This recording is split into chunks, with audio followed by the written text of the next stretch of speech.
Howdy folks, welcome to Greg's Lair. Today's edition we are going to be talking about the Rocket DBX-10 and the Servo Saver.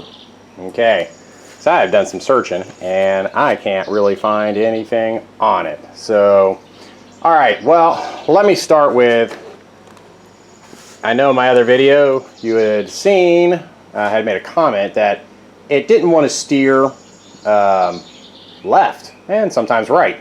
So I just simply got to thinking it was the little 6 or 7 kilogram, kg, whatever steering servo. So I got a new one, 35 kilogram servo. But before, and I'd already ordered it, okay, but what I had found out is if you look right there, you can see that's cracked.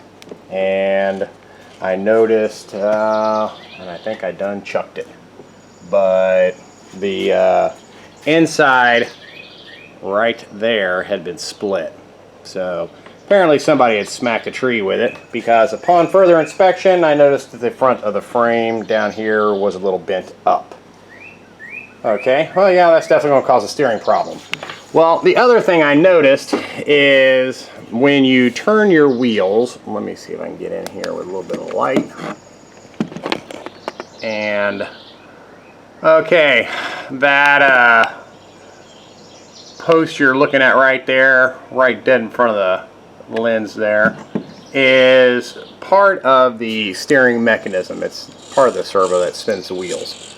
Well, if you see right there where I got my finger, alright, those were actually rubbing on this top piece right up here, okay, when you would turn the wheels, because the frame is a little bent. So what I ended up doing is I just 3D printed some little spacers to space that away from it, and I installed the new servo, and which is actually pretty straightforward.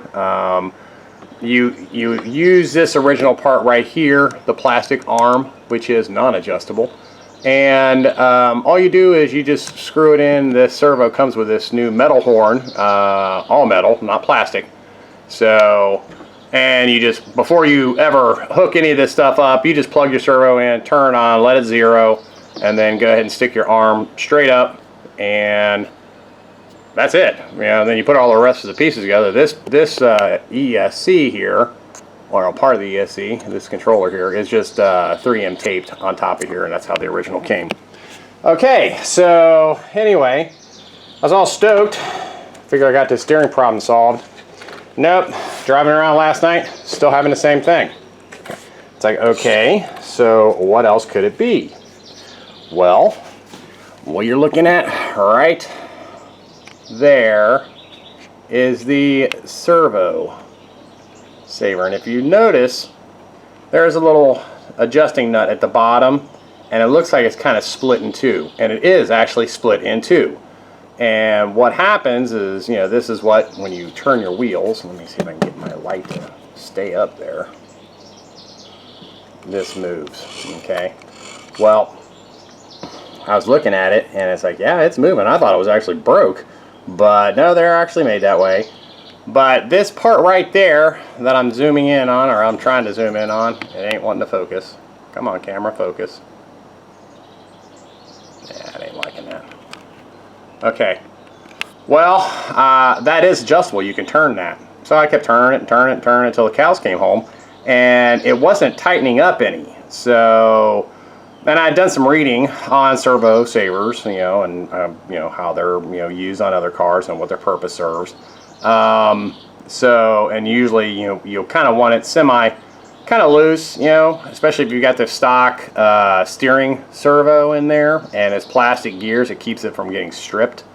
But hence we got the metal ones now, so we ain't got to worry about that. But what I found out last night is this thing was not actually, that bolt, that no turn screw you're looking at right there, wasn't actually, it wouldn't thread in. So I had to take this whole assembly off, which you remove your steering arms right here. You have to remove this plate up here, and it's best to move this pin, which is screwed right here. You got to take the top off anyway. remove this pin, and then you can, and you got to take this arm out on the other side as well. And you can lift the whole thing out. And I was dorking around with it, and I was finally able to get it to thread on, and I think that's part of the problem. It was just way, way, way too loose, and I couldn't put no tension on it. So I took it off and put some thread lock on it, tightened that thing down, because I am really not too worried about it stripping out the gears, because the gears are metal, so it's going to break one of these plastic pieces for anything. So our next thing will be to take this thing for a spin and see if that fixed the problem. So I will report back here shortly. Also too, I forgot to mention, I have a much bigger battery in this thing, and I need to actually fix one of my posts down there. It snapped off, that one there. I need to do them 100% infill, put it back in, and make it a smidge taller for the battery bracket to sit on top of it. But if you get one of these batteries, they work great. This is a 3S 11.1 volt 50C. You're going to want to turn it to where the power cord is in the back, because if you spin it around like you normally would and put it here, the thick wire right here likes to rub up right there on your steering arm. So, and there is plenty enough cable in here to reach it back, so I just thought I'd mention that. So, be back. All right, guys, got the GoPro 10,000 on the hat. We got Bean the attack dog here. We're going to test this steering, and you know, before I was not having this kind of movement in the grass, so I think that's a big improvement.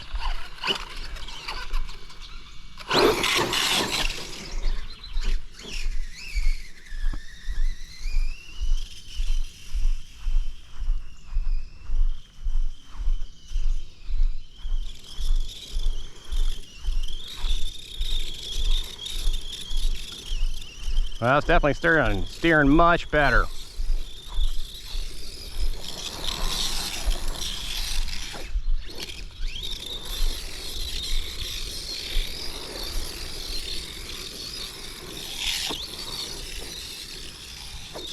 Actually, I may have to turn back some of the steering. A little too responsive now.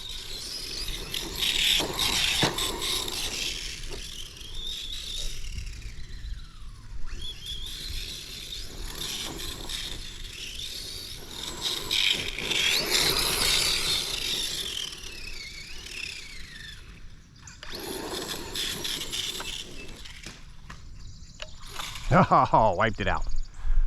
Okay, so that is definitely a humongous improvement over the steering that it came with out of the box. And I'm kind of guessing, yeah, I know I talked about some of these other issues, but I'm kind of guessing that Servo Saver wasn't connected out of the box, because it steered like crap. You know, I mean, when we first got it, before it was ever even, you know, wrecked or anything like that. So I'm taking this as a big win.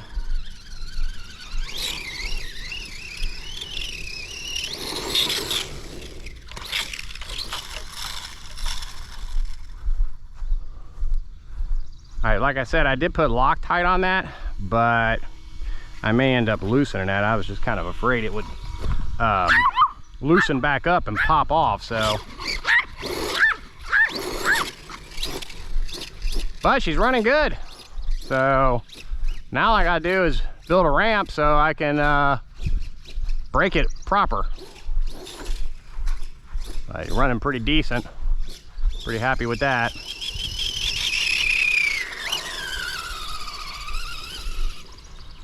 Let's see, burnout.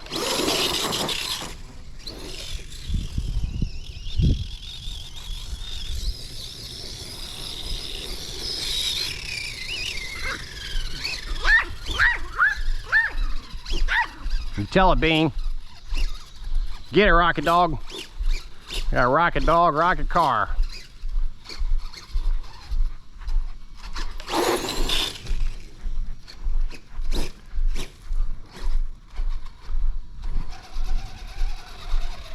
Definitely running much better.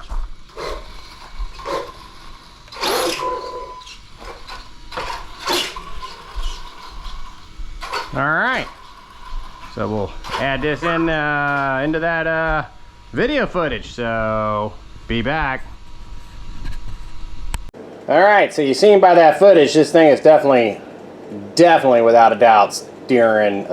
You know, it steers now. So, you know, but back to that servo, which, you know, there's probably nothing wrong with this, so I'm definitely going to keep it in case I break the new one, but I'm not going to go through the trouble of taking it back out. But I suspect all along it was that Servo Saver right there. And like I said, I can try turning that screw out. Oh, I may have to take this pin back out right here so I can get a pair of pliers in there since I put Loctite on it. But I mean, the steering is super responsive now. And I turned the steering rate. Right now I've got it to, hard to tell, but that's 0. I'll play around with that and see if that'll work any. But super happy with that. So if you guys do happen to get one of these, and I am still I'm still firm on my belief the quality of this thing has been kind of crap, but now that it's working better, at least it's a little more enjoyable and we can drive it some. So where do we go from here? Alright, next up is I'm going to do a video on the slipper clutch adjustment, because I won't need to ride it again, but drive it around again, I should say, because you guys seen it and you heard it, but you kind of hear a little a noise other than the sound of, you know, the normal noise. But I will. This thing would hardly get out of its own way. You could full throttle it and it would not even go. But that's part 2. So stay tuned. Hey, thanks for watching. Hope you definitely got something out of this if you guys happen to pick one of these up. And some of this may apply to some of their other ZD Racing products, but it's definitely fixed this one. So thanks for watching. If you got anything out of this, please give me a thumbs up, like, subscribe, whatever. And see you on the next video.